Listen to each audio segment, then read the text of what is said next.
Good evening, everyone, and welcome back to Somnolent Stories. Tonight, we drift into the quiet corridors of an empire that once stretched from ocean to desert.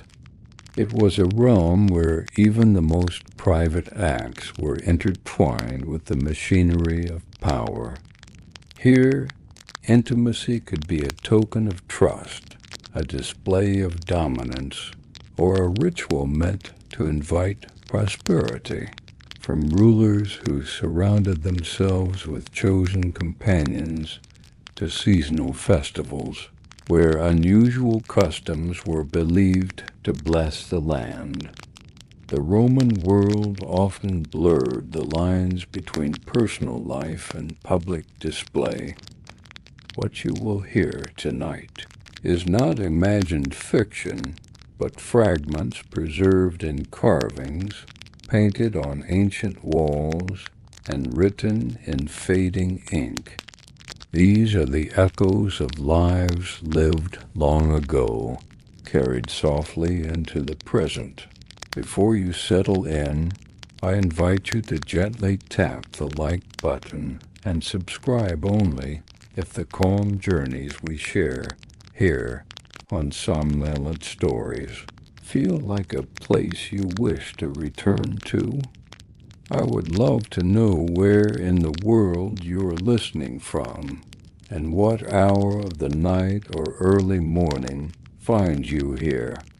It is always a quiet joy to see our little night-traveling community connecting across oceans, mountains, and time zones. Now, in the lights, perhaps turn on a fan for that gentle background hum, and let us embark on this journey together tonight. Here on Somnolent Stories, we move slowly, letting the past unfold in its own time. If we start from the belief that sex in ancient Rome was a private matter, we've already taken a wrong turn. It wasn't discreet, it wasn't sentimental, and it certainly wasn't equal. In Roman society, intimacy was never only about pleasure. It was about rank, about who held power over whom, who played the active role, and who was made passive. That alone revealed everything about a man's social standing. Sexuality functioned as a language of dominance, a code everyone was expected to understand. For freeborn men of high status, sexual authority was simply another branch of political and social influence. They could take what they wished from those beneath them, and that included people's bodies. A master could lie with his male slaves, his female slaves, or even boys taken from conquered lands without public shame. The question was never whether the act was forced or unwelcome. The only question was whether the man remained in the dominant position. That was all that mattered. In other words, Roman manhood was defined by conquest, not consent. They didn't separate physical desire from power. To them, they were the same thing. A senator might command entire legions, yet still feel his honor threatened if rumors claimed he preferred the wrong role in bed. And in their world, that fear made sense. The single true disgrace was to be seen as the one who submitted.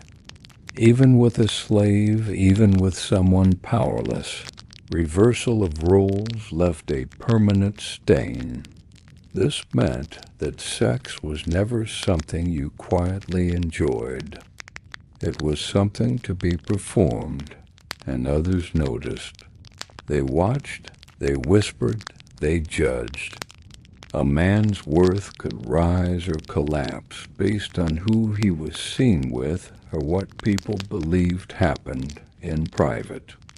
Since true privacy was rare, the danger was constant. Rivals could plant spies or, worse, fabricate stories that others would readily accept. Once a man's reputation was cracked, the whole image could shatter quickly. Roman men therefore obsessed over control, not only of others but of themselves. Their posture, their expressions, even their tone of voice. Everything had to radiate certainty. Softness was dangerous. Hesitation could be mistaken for weakness. And weakness in Rome was unforgivable, especially in matters of sex. They did not fear the act itself. They feared the loss of power. Displays of dominance spilled beyond politics and battlefields into the household, the banquet hall, the public baths. A man was surrounded by people he could command and bodies he could possess. The more he was seen exercising control, the greater his masculine reputation. But perception was as important as reality. He didn't need to act out dominance publicly. The assumption that he was in charge could be enough. The tragedy is that much of this was pure theater.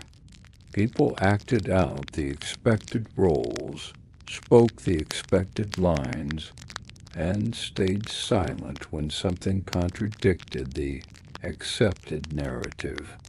A man inclined toward gentleness was forced to fake aggression.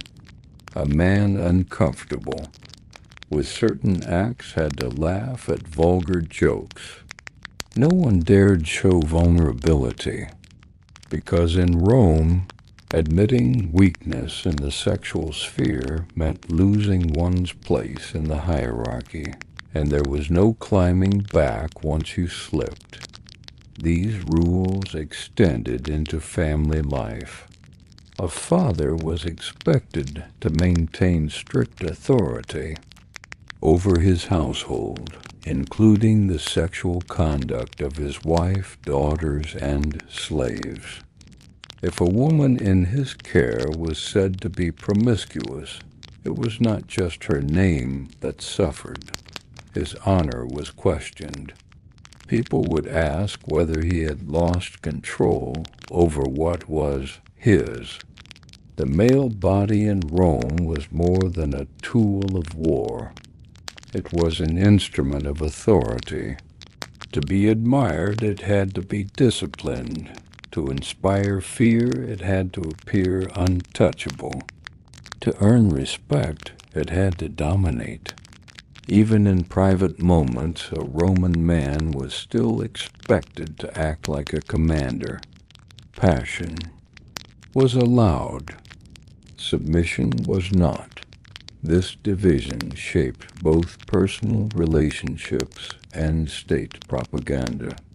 Statues of leaders often showed them half-naked, muscular, and unyielding, not to provoke desire, but to project order and strength, just like military standards or legal decrees. Yet those same bodies were constantly under scrutiny. One anonymous accusation, one graffiti message on a wall, and strength could be turned into mockery. No amount of physical power could protect a man whose behavior in bed was questioned. The double standard was clear. Women were judged not by dominance or submission, but by ownership. A woman's sexuality was not her own. It was a reflection of her male guardian's standing. If she misbehaved, he had failed. For men, however, their own bodies were the battlefield. They had to maintain dominance without pause, or face consequences that eclipsed any military defeat. Thus, Roman sexuality was not merely about preference or practice. It was a system of power so entrenched that even a smile could be misread, a sigh taken as a sign of weakness. Every interaction was a performance with real stakes. Roman sexual politics were harsher than any legal code, because enforcement came not from soldiers but from the constant judgment of everyone around you. Sex did not remain behind closed doors. It followed you into the forum, to the dining table, into the Senate itself. The expectation to project dominance never lifted, and those who failed were remembered not for their victories, but for what others claimed they allowed. Gossip outlasted history. There was no middle ground. You dominated or you were diminished. You played the role or you were left behind. In Rome, being a man meant winning, even in arenas where no score was kept.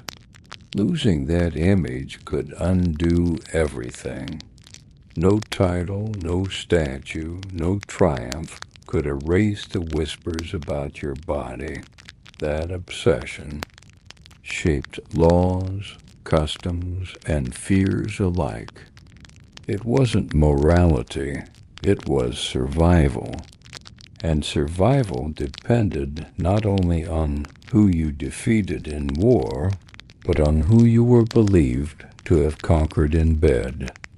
Next, we will see what happened when that fragile performance collapsed, a scandal that reached the most powerful man in Rome, a whisper that refused to die. His name was Julius Caesar, and here the story takes a darker turn. That fragile image of dominance, which Roman men guarded so fiercely, rested on a safety net deeply woven into their system of slavery. Roman law and custom might condemn.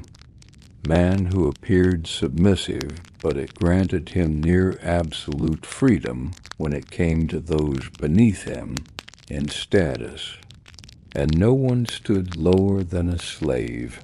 A Roman citizen could engage in as much sexual activity with a slave as he wished, without attracting shame, legal trouble, or moral condemnation. Neither law, religion, nor gossip considered it scandalous. In their worldview, a slave was property, not an equal human being.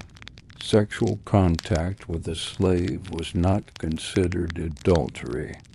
Fidelity to one's wife was judged not by behavior, but by whether other free-born women stayed out of a man's bed.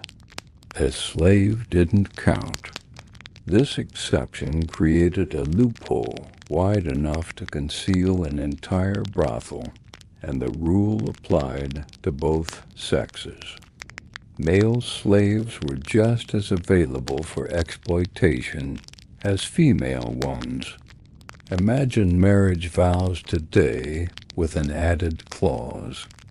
Unless it's with someone who legally counts as furniture. That was how disconnected Roman ethics were from concepts of consent or mutual respect. The slave's body was a sanctioned outlet. It caused no jealousy, needed no justification, and never threatened a man's honor. In fact, such relationships were often considered a normal part of running a household. These arrangements were rarely hidden. They didn't need to be. Wealthy Roman homes often included young slaves chosen not just for work, but for sexual use. Their purpose was understood, their presence obvious.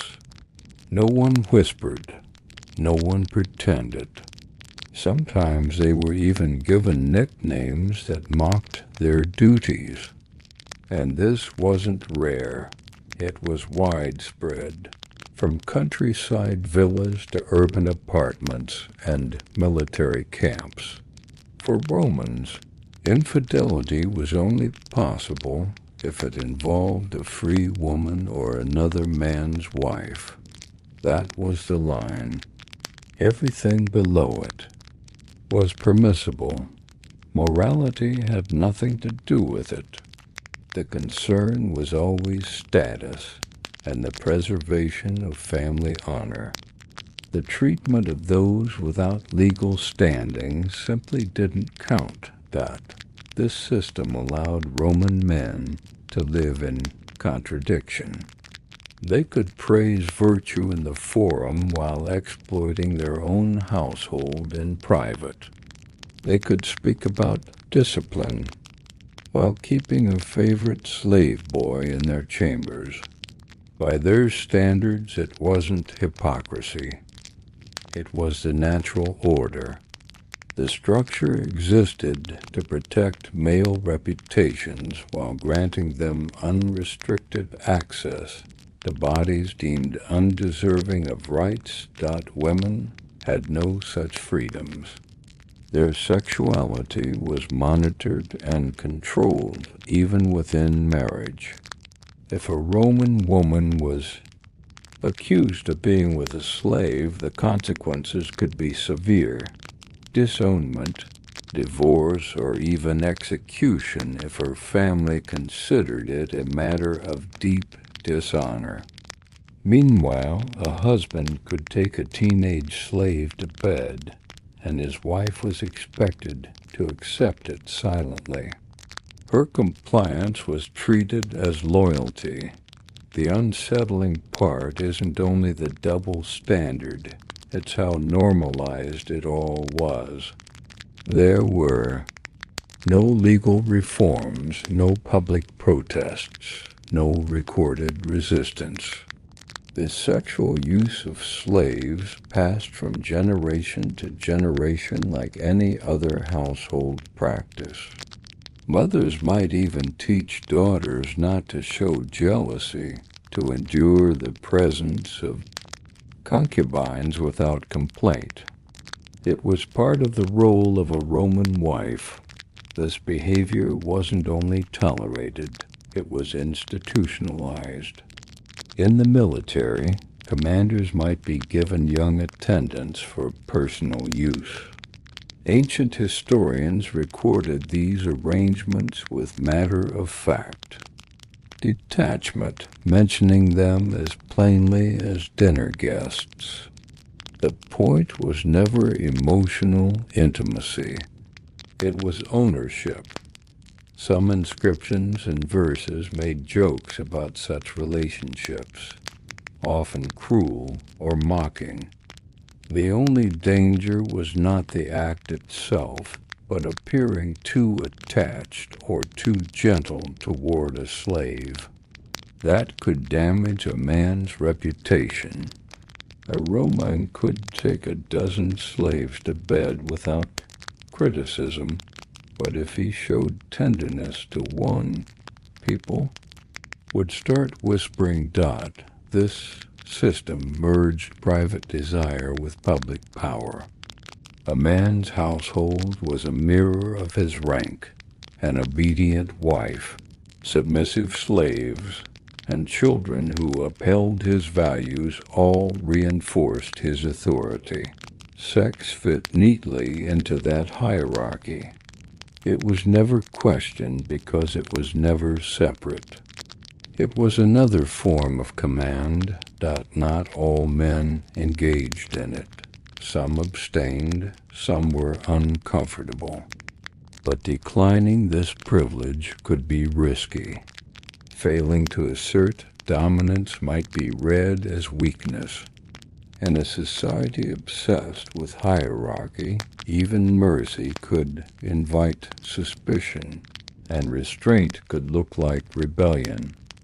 Slaves had no legal ability to refuse.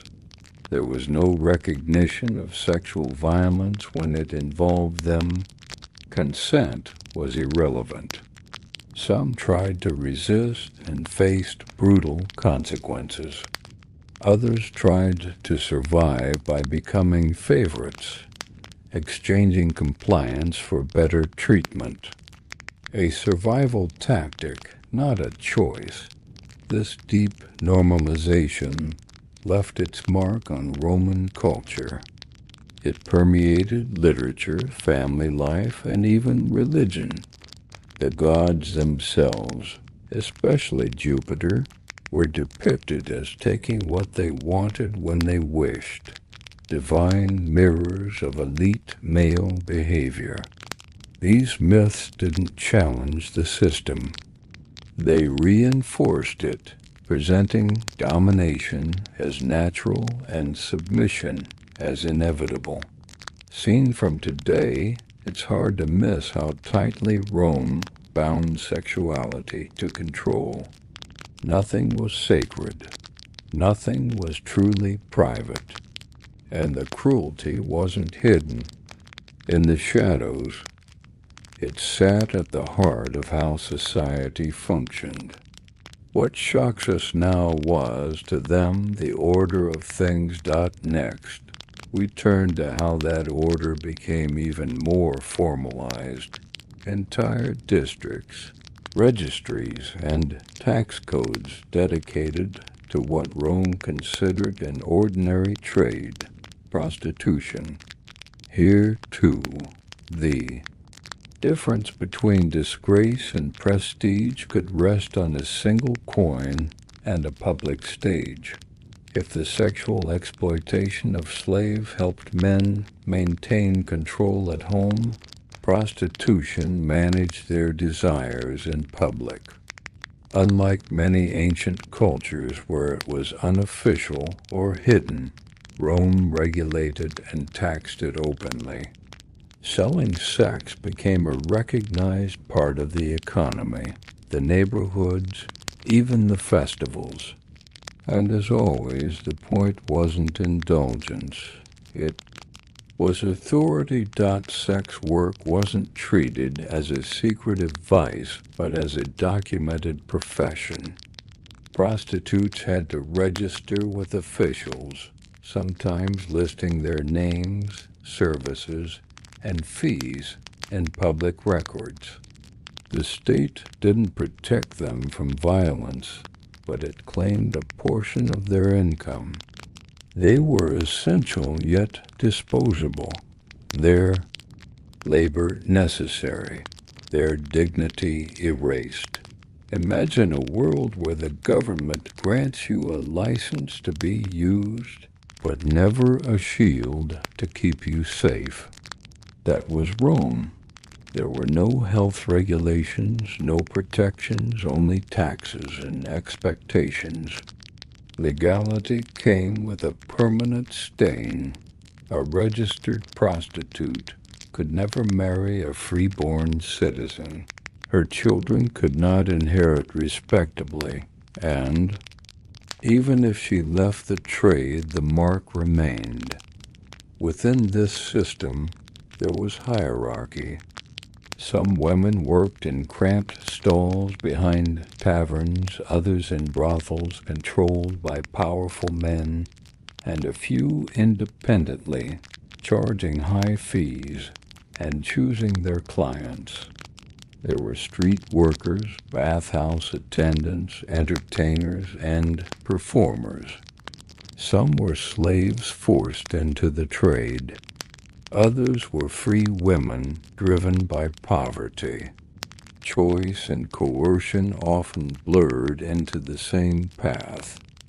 Roman cities had whole districts known for prostitution, woven into the urban landscape near temples, markets, and barracks. Some streets even took their names from the trade. At night, the entrances to these establishments glowed with oil lamps, signaling clearly what awaited inside. Customers didn't have to wonder. Sometimes the services and prices were scratched directly into the walls. Even graffiti joined in mocking or praising certain workers by name. Some brothels were bare, stone-walled rooms with nothing but a cot and a crude carving. Others catered to wealthy clients with painted walls, cushions, and wine. The decor wasn't there to disguise the purpose. It advertised it. Frescoes showed explicit scenes, serving as visual menus. The more upscale the venue, the more exotic. The themes: Egyptian fantasies, Greek myths, or depictions of wild animals. The irony was sharp. The same elite men who condemned public vulgarity often spent their nights paying for it. Senators visited brothels openly or in disguise. Some even hosted elaborate parties there, hiring multiple prostitutes for private feasts. These weren't quiet gatherings. They were spectacles of music, dancing, flowing wine, and staged sexual performances. The women at these events were chosen for novelty. Some sang, others boasted unusual physical skills. They went by stage names or nicknames, their real identities erased. They were paraded, evaluated, praised, and dismissed like commodities. In literature, they appeared frequently, sometimes as seductresses, sometimes as jokes. Poets likened them to temples or storms, but never as people. A man might brag about sleeping with a famous courtesan, but marriage was never on the table. Her fame could rise, but her status remained fixed. Even religion played its part. In temples of Venus, certain rituals mirrored commercial sex. Festivals like Saturnalia temporarily lifted social rules, with prostitutes taking center stage in the chaos. But once the celebrations ended, they returned to the shadows. Roman law cemented their status. If a prostitute was assaulted, penalties were lighter than if the victim were a citizen woman. If she had a child, citizenship was denied unless the father's identity and approval were clear. If she tried to leave the trade and marry into respectability, the law blocked her. Registration was permanent.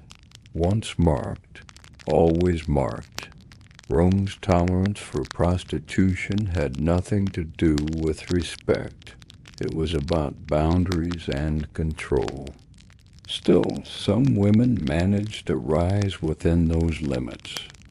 A few became so famous that their names appeared in poetry and plays. They attracted wealthy clients, bought property, even sponsored public events. Yet their ceiling was fixed. They could entertain the ruling class, but never join it. What's most striking is how organized the exploitation was. It wasn't hidden or morally justified. It was structured, taxed, and mapped. The women were necessary yet disposable, celebrated yet never safe. Their existence reinforced the idea that power meant access, that the bodies of the less powerful were simply resources for those at the top dot.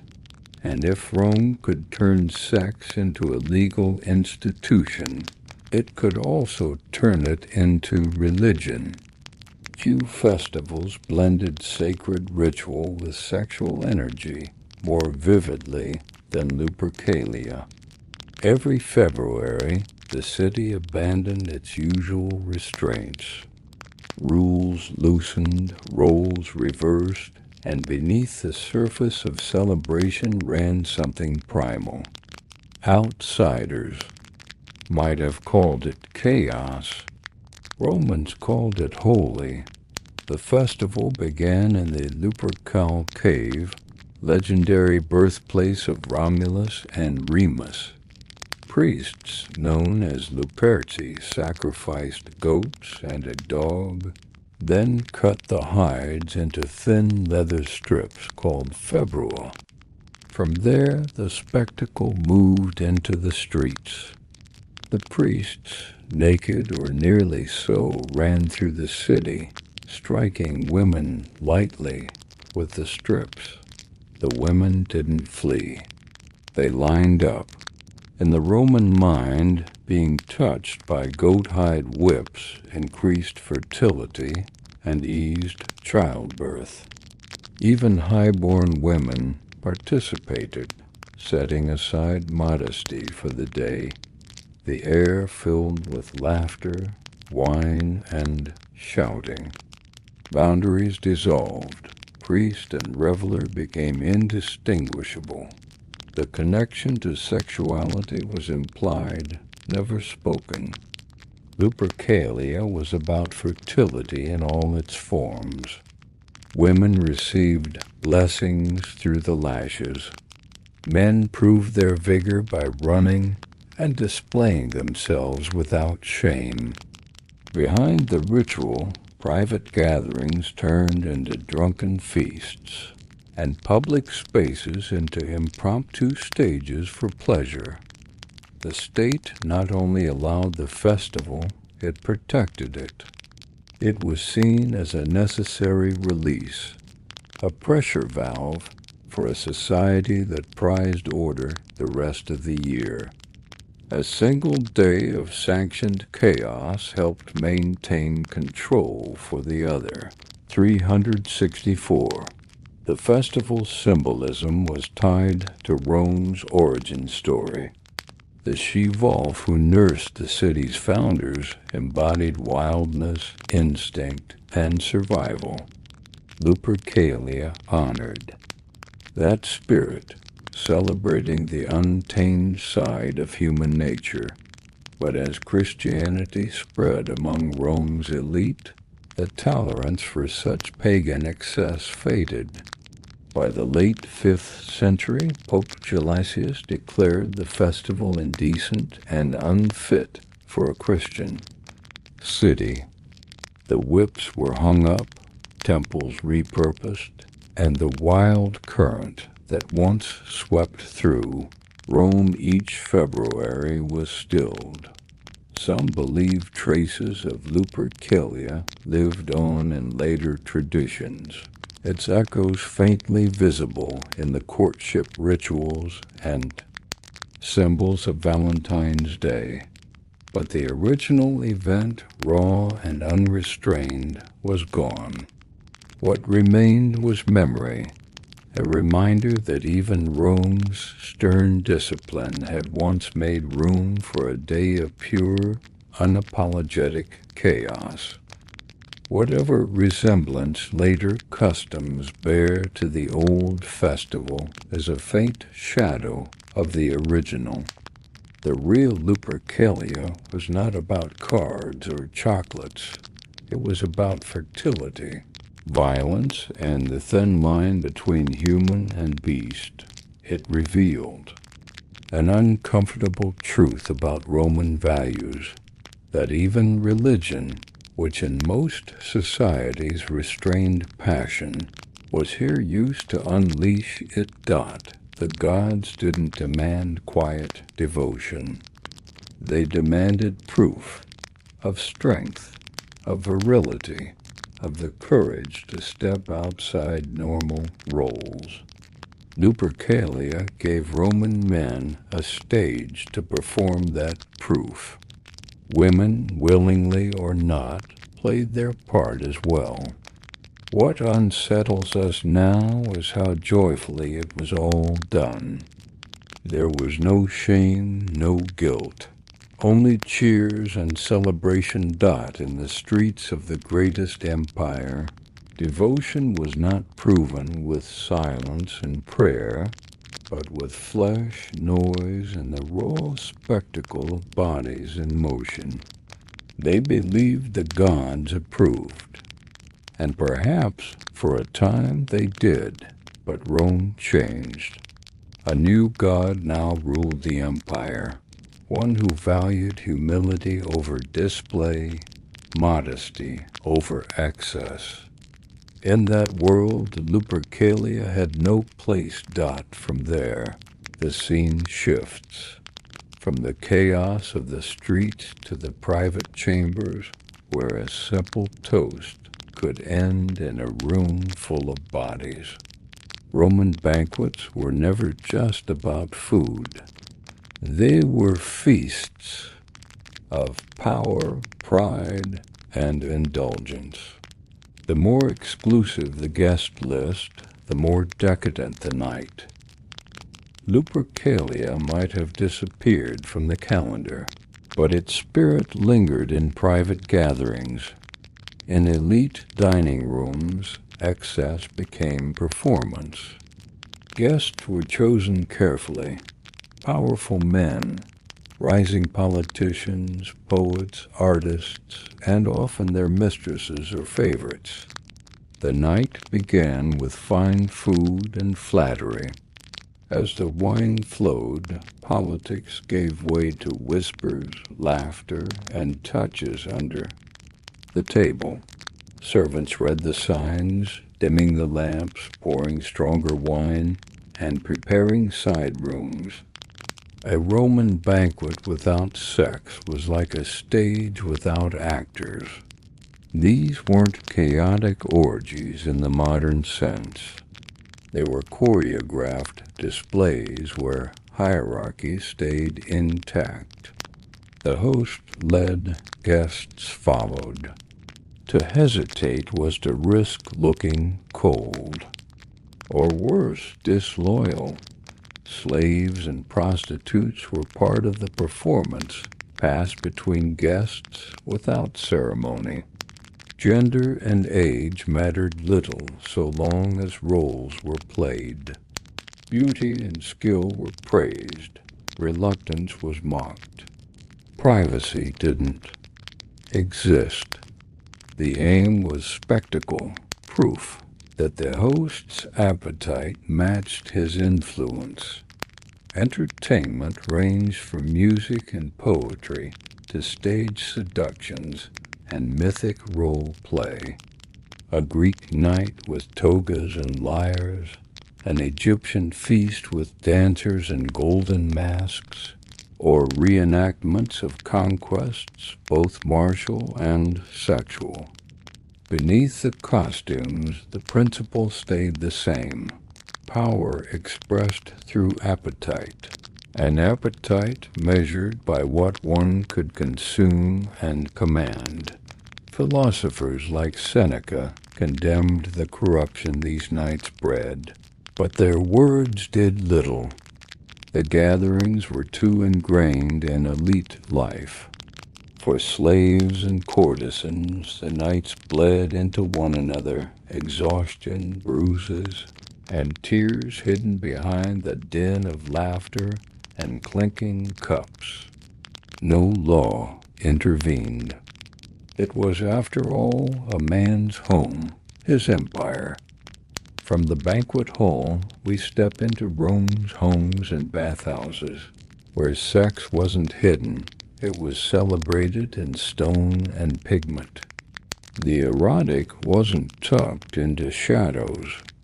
It was carved into columns, painted on bedroom walls, and scratched into public spaces.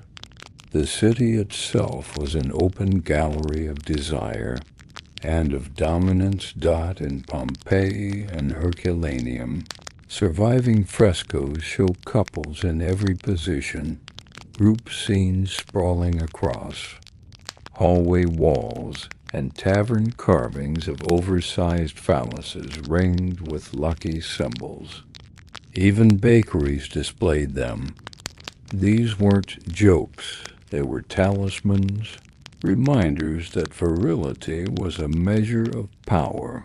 The phallus or fascium was sacred. It wasn't just decoration, it was protection. Romans believed these images warded off evil, placing them over doorways in children's rooms or wearing them as pendants. Some were discreet, others winged, eyed, or even walking on carved legs. The message was constant. Sexual power was not something to hide. It was something to display boldly and without apology. The walls of Roman homes made their pleasures visible, but the drawers, the boxes, the hidden corners told a far more intimate story.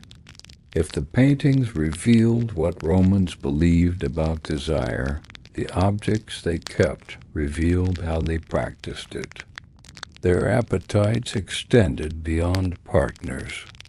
They extended to tools, devices shaped from wood, leather, and bronze, crafted with purpose, built for sensation, control, and display. Dildos carved from smooth wood or molded in gleaming metal rested, alongside jars of oil. Some were wrapped in leather, others fitted with rings or handles for better grip.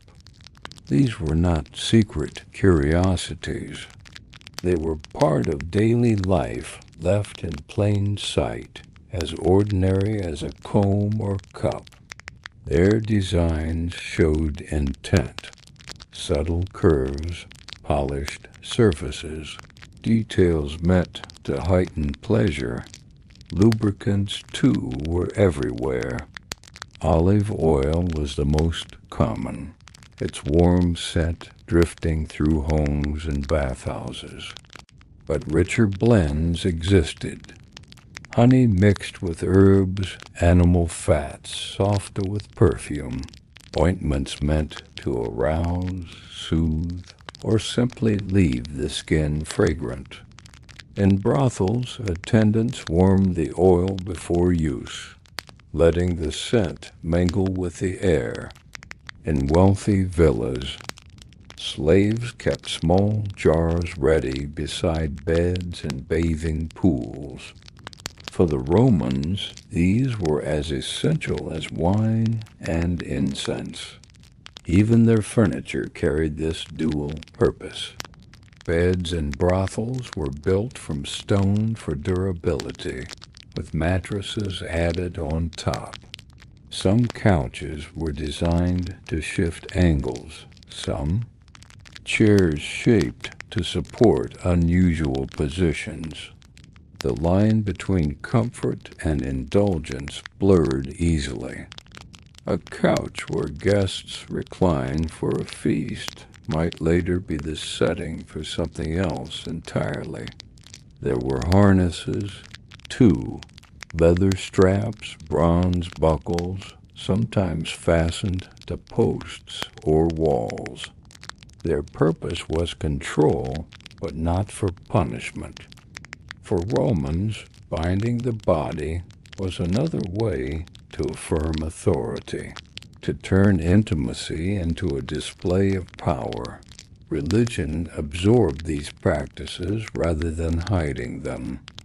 In some temples, statues of Priapus stood in quiet corners, carved with exaggerated anatomy, holding scales or leaning against posts.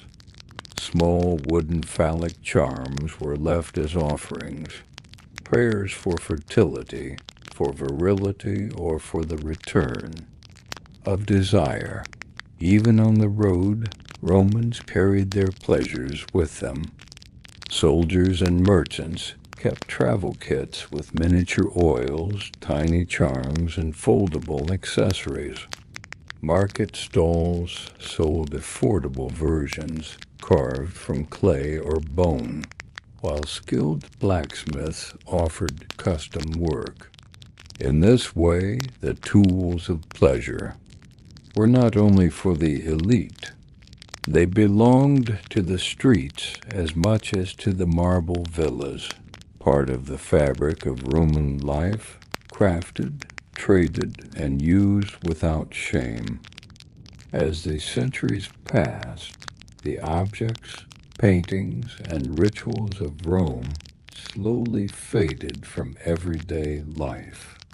Christianity began to reshape the empire's moral code, and the once celebrated openness toward sexuality was replaced with ideals of modesty and restraint. The temples were repurposed, the statues hidden or destroyed, and the laughter that once echoed through banquets and festivals became whispers in guarded rooms. Yet, even as public display diminished, the memory of that world endured, etched in the ruins, buried in ash, sealed within locked museum cabinets. The streets of Pompeii still carry graffiti that spoke of desire, rivalry, and pleasure. The frescoes in quiet villas still show lovers, gods, and the endless dance between dominance and surrender. Rome had built a culture where power was not only measured in wealth or military victories, but also in the command over bodies and the freedom to indulge. That belief shaped its art, its laws, and its daily life. And while the empire itself eventually fell, that aspect of its spirit, the intertwining of authority, beauty, and appetite, did not vanish. It transformed, echoing in later centuries, sometimes hidden, sometimes celebrated again. When we walk among the ruins today, we are not only seeing broken stone and faded paint, we are walking through a record of human desire preserved across 2,000 years. These remnants speak softly, but their message is clear. For the Romans, life was meant to be lived without apology for the body's pleasures, without the need to hide what brought joy. The marble may have cracked, the pigments may have faded, but the stories remain of feasts and festivals, of whispers and shouts, of walls that spoke more openly than any book. And as the night falls over the silent ruins, the echoes of that world seem almost to rise again. Faint laughter, the flicker of oil lamps, and the sense that for Rome, desire was as eternal as the stones on which it was carved. Rome's story is not just about emperors, armies, and marble monuments. It is also about the quiet truths carved into its walls, the whispered moments behind closed doors, and the rituals that blurred the line between devotion and indulgence.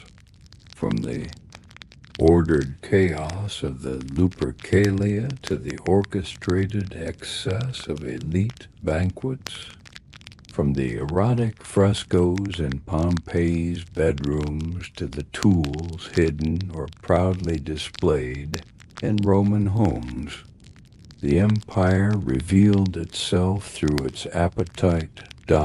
To the Romans, pleasure was not a private weakness. It was a public language.